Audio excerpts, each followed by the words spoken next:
Bon, bah, bonjour à tous. Moi, je suis enseignant-chercheur au sein de la même UMR que Eric, Écologie et Santé des écosystèmes à Rennes, et j'enseigne au sein du pôle halieutique d'AgroCampus Rennes. Cet exposé que j'ai beaucoup de plaisir à faire, je remercie les organisateurs pour l'invitation. L'objectif de cet exposé, c'est de vous apporter un éclairage sur la façon dont on gère l'incertitude ou les incertitudes dans les modèles d'aide à la décision pour la gestion des ressources halieutiques. Voilà, donc un focus sur un thème particulier. Alors bon, tout le monde a entendu parler des problèmes de gestion des ressources halieutiques, hein, ce sont des sujets qui reviennent régulièrement dans les médias. Ce qu'on peut retenir, c'est que les ressources halieutiques, ce sont globalement des ressources mal connues. Eric a un petit peu mentionné cette idée-là. Globalement quand même, pour ce que l'on en connaît, hein, fragilisées. Alors juste ici un exemple qui porte sur l'état des stocks des eaux européennes. Alors le premier chiffre que l'on peut retenir, c'est que 65% des stocks de poissons sont considérés aujourd'hui comme mal connus. Voilà, on n'a pas assez d'informations pour donner des idées sur leur état. Et dans les 35% restants, sur lesquels on dispose d'une évaluation de l'état, plus près ? Oui, pardon. Sur les 35% restants, on a un tiers, ou un tout petit peu plus d'un tiers, qui sont considérés comme gérés durablement, donc avec un niveau de capture qui correspond au rendement maximum durable, on en reparlera, et puis 65% qui sont considérés comme surexploités. Donc mal connus et globalement fragilisés. Alors si on dézoome et qu'on regarde à l'échelle mondiale, ici vous avez un travail récent qui est paru dans Nature il y a 15 jours, qui montre une reconstruction des captures totales par l'ensemble des pêches mondiales. Alors vous voyez que globalement, on voit deux choses. On voit d'abord un plafonnement à partir du début des années 90. Alors ça, c'est un signe de surexploitation. Et j'ai rajouté ici une grosse flèche rouge qui montre le niveau d'incertitude absolument énorme que l'on a sur l'estimation des captures totales au niveau mondial, hein, entre en gros 50 millions de tonnes et 150 millions de tonnes à l'heure actuelle. Donc une incertitude absolument majeure. Alors donc l'incertitude, c'est vraiment une caractéristique absolument fondamentale, intrinsèque des sciences halieutiques, que les halieutes ont depuis longtemps intégrée dans leur pratique à la fois scientifique et également d'expertise scientifique. On en parlait tout à l'heure. Alors juste pour retenir deux idées essentielles. La première idée, c'est que on travaille, quand on parle de ressources halieutiques, sur des systèmes qui sont difficiles à observer. Alors il y a une phrase célèbre de John Shepherd qui dit que compter les poissons, c'est comme compter des arbres, sauf que les poissons, c'est invisible et ça bouge, qu'on peut traduire l'eau est trouble et on ne peut pas vider la baignoire. Hein. Donc la mer, c'est un milieu qui est difficile à observer, de toute façon. Et puis la deuxième idée, c'est que les systèmes sur lesquels on travaille sont régis par de multiples interactions trophiques, donc des espèces qui se mangent entre elles, des interactions avec l'environnement, avec le climat, avec les pressions anthropiques, qui fait que leur trajectoire est extrêmement difficile à prévoir. Voilà. Deux idées qui font que vraiment tout cela est très incertain. Et donc la quantification des incertitudes et des risques inhérents quand on prend des décisions de gestion, ce sont des éléments constitutifs de l'expertise scientifique pour l'aide à la décision de ces ressources. Hein. Donc ici, le petit schéma montre que la science, l'expertise et la décision sont connectées. L'incertitude est vraiment un élément central. Et l'approche de précaution est devenue vraiment quelque chose d'également assez central dans la façon dont les halieutes travaillent. Donc l'idée générale, hein, c'est que les incertitudes doivent être prises en compte dans la prise de décision avec des déclarations qui datent de Rio en 92 et puis après des codes de conduite pour des bonnes pratiques de pêcherie édités par la FAO, la Commission européenne, etc. Donc il y a beaucoup de littérature là-dessus. Et du coup, la communauté scientifique halieutique a vraiment développé tout un arsenal de modèles et de méthodes, d'approches méthodologiques pour quantifier les incertitudes dans cette chaîne de traitement, science, expertise. Bon, je parlerai peu de la décision, mais science, expertise surtout. Alors les modèles, bon, il y a des modèles qui sont, la base des modèles, c'est la théorie écologique hein, qu'on essaye de développer. Alors ici, un exemple très très simple, ce sont les modèles sur lesquels on s'appuie pour développer des estimations autour du rendement maximum durable. Alors une courbe très très simple vous avez l'augmentation de la pression de pêche sur l'axe des abscisses. Et quand on augmente la pression de pêche sur un stock, inévitablement, l'abondance diminue. Voilà, donc on a des modèles de dynamique de population qui permettent de traduire ces idées-là. Et à cette courbe, on peut surimposer la courbe des captures. Et donc l'idée, c'est que quand on augmente la pression de pêche, dans un premier temps, les captures vont augmenter, elles vont atteindre un maximum, et ensuite, irrémédiablement, elles vont décroître. Et ce maximum, quand on peut l'estimer, ça nous permet de raconter des choses sur qu'est-ce que c'est que le rendement maximum durable de cette pêcherie. Ça fait un point de référence sur lequel on s'appuie pour faire de la gestion. Alors ça, c'est la théorie écologique. Et puis, en parallèle, on développe des tas de méthodes de modélisation mathématique, probabiliste, statistique, qui visent à quantifier les incertitudes dans ces idées-là. Alors ces méthodes, pour la plupart, sont basées sur l'idée qu'on peut utiliser des distributions de probabilité, donc c'est le graphique de gauche, pour à la fois quantifier l'état de la connaissance et quantifier l'état des incertitudes sur ce que l'on sait. Une distribution de probabilité, c'est un objet mathématique bien défini, mais qui a plusieurs avantages. J'en ai listé ici quelques-uns. On utilise le même outil pour parler à la fois de ce que l'on sait et de ce que l'on ne sait pas. Donc c'est pratique. Sur le graphique, j'ai aussi indiqué ce qui peut se passer quand on acquiert des données supplémentaires, donc on améliore la connaissance, les distributions de probabilité vont se resserrer, on voit bien que l'incertitude diminue. Et donc on a des méthodes pour traduire cet apprentissage d'un point de vue probabiliste. Et puis le troisième point, c'est que c'est un outil qui est finalement mathématiquement rigoureux, mais qui offre une compréhension intuitive et une communication relativement aisée des notions d'incertitude. Donc ça, ce sont des outils qu'on utilise abondamment dans nos modèles. Et alors après, la question difficile qui vient, et puis Eric a commencé à l'introduire un petit peu, c'est la question de la propagation des différentes sources d'incertitude dans la chaîne de traitement. Alors on a évidemment des incertitudes au niveau des données. J'ai montré tout à l'heure le niveau d'incertitude qu'on a sur les captures, qui sont des sources de données essentielles dans ces modèles-là. Ces incertitudes vont se cumuler au niveau des modèles. Quand on passe au niveau des modèles, dans les modèles, il y a des hypothèses de fonctionnement des populations, par exemple, qui sont extrêmement incertaines, et puis il y a des paramètres qui sont aussi incertains. Tout cela se cumule et va se propager dans les diagnostics et les prédictions que l'on va chercher à faire à partir des modèles.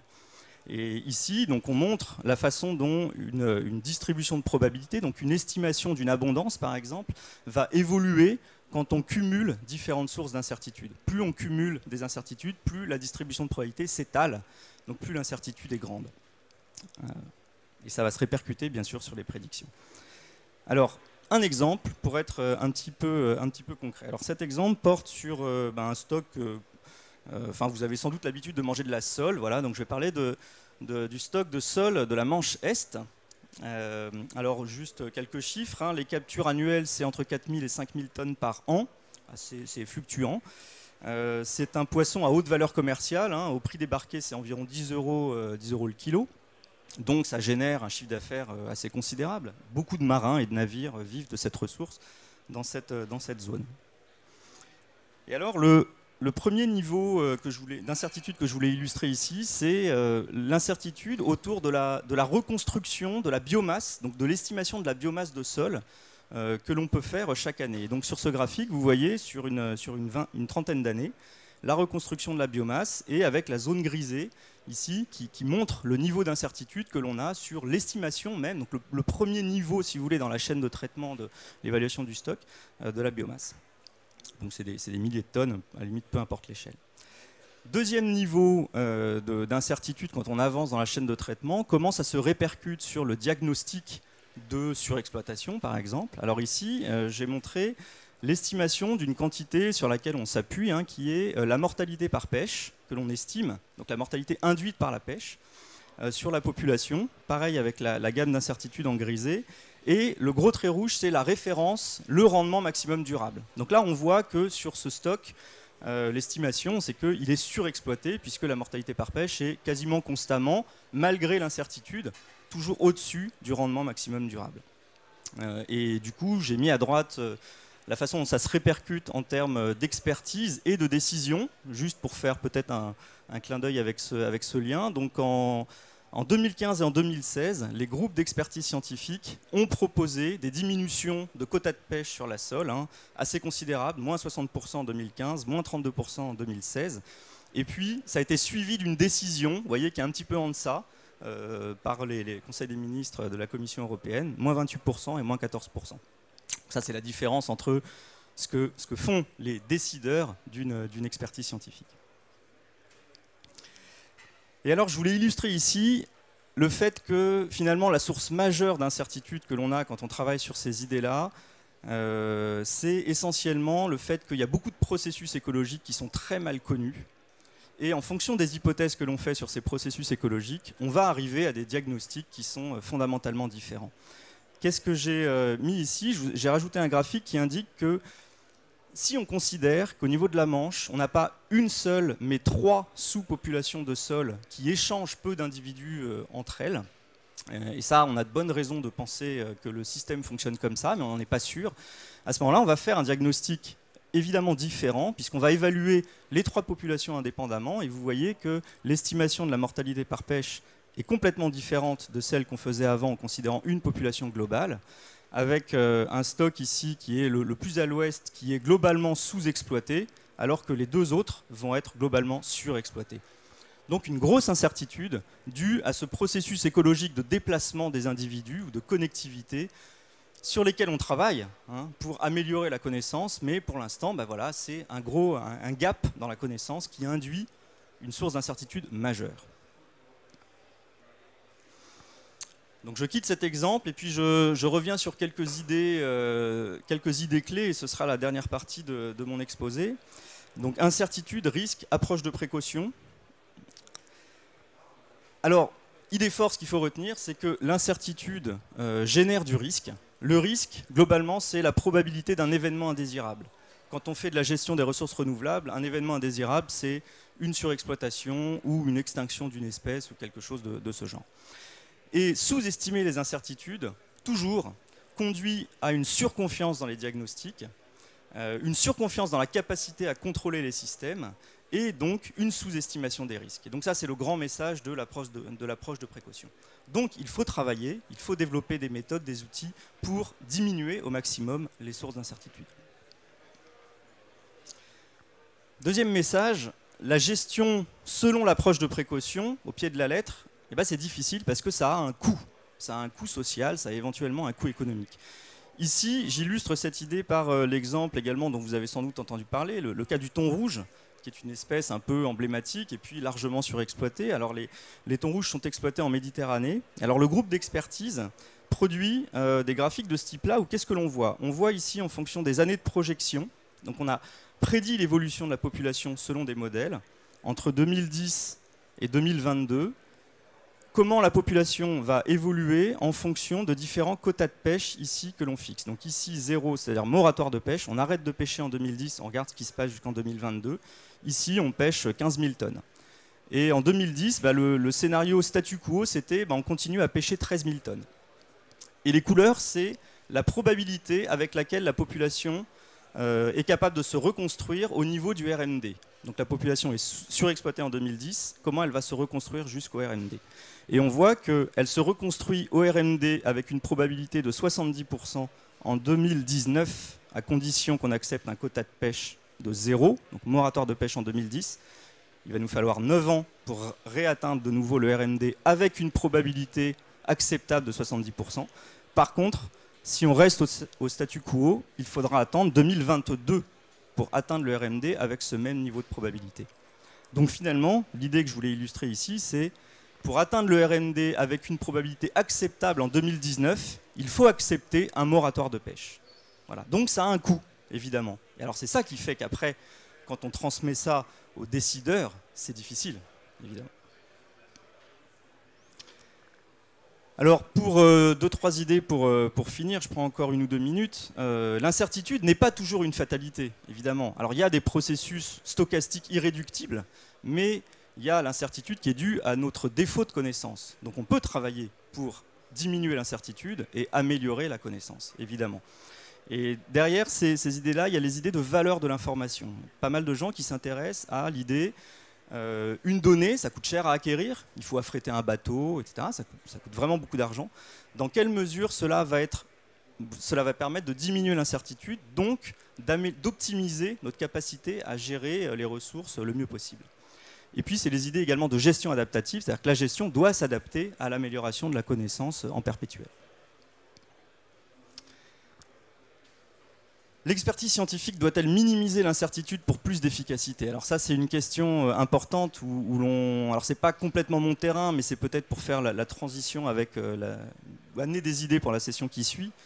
Le scientifique s'engage dans l'expertise. Alors qu'est-ce qu'il doit faire? Évidemment, la science n'a pas pour objectif d'énoncer des certitudes. Donc non, le scientifique, quand il fait de l'expertise scientifique, doit continuer à produire des résultats en quantifiant au maximum les incertitudes et en étant le plus honnête possible dans la façon dont il transmet l'incertitude. Donc c'est une première façon de répondre. Donc si on demande à un scientifique une réponse certaine, c'est pas son rôle et c'est par abus s'il le fait quelque part. Et puis une autre façon de répondre à l'extrême, c'est de répondre oui, effectivement, puisque si on délivre un message d'expertise scientifique avec trop d'incertitudes, on tue le message et l'expertise scientifique devient inaudible. Et je peux vous garantir que dans le monde de la recherche et l'éthique, ce débat anime beaucoup les comités d'expertise scientifique. Donc c'est vraiment une question intéressante et c'est pas facile. C'est vraiment pas facile. Alors finalement, peut-être que la conclusion, c'est qu'il faut vraiment travailler pour, et ça c'est des choses sur lesquelles on n'est pas fort encore, pour développer l'art de communiquer l'incertitude. Puisque c'est quelque chose de difficile de communiquer l'incertitude. On doit le faire. Comment le faire de façon la plus efficace possible? Alors je prends l'exemple ici de l'incertitude météorologique que vous connaissez bien. Alors évidemment, pour mieux communiquer l'incertitude, faut-il changer de présentateur? Non, c'est pas la bonne réponse, c'est sûr. Et je pense qu'on a beaucoup de leçons à retenir peut-être, par exemple, de ce contexte-là.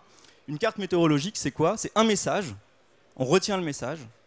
C'est la carte. Voilà, donc ça, c'était la prévision de la météo pour aujourd'hui. Vous voyez qu'ils ne se sont pas beaucoup trompés, hein, c'est assez pluvieux. Et puis, un indice de confiance. Voilà. Les cartes météorologiques sont assorties d'un indice de confiance. Derrière, il y a des modèles qui donnent des probabilités de pluie à chaque endroit. Mais ça, les gens ont bien compris que ce n'était pas efficace pour transmettre l'incertitude. Donc, on va donner une carte, un message, une valeur, et puis un indice de confiance. Voilà, c'est juste un petit clin d'œil comme ça, mais pour finir sur cette idée-là, c'est important de réfléchir à la façon dont on peut communiquer nos résultats avec de l'incertitude quand on met le pied dans l'expertise scientifique et qu'on est scientifique. Je vous remercie de votre attention.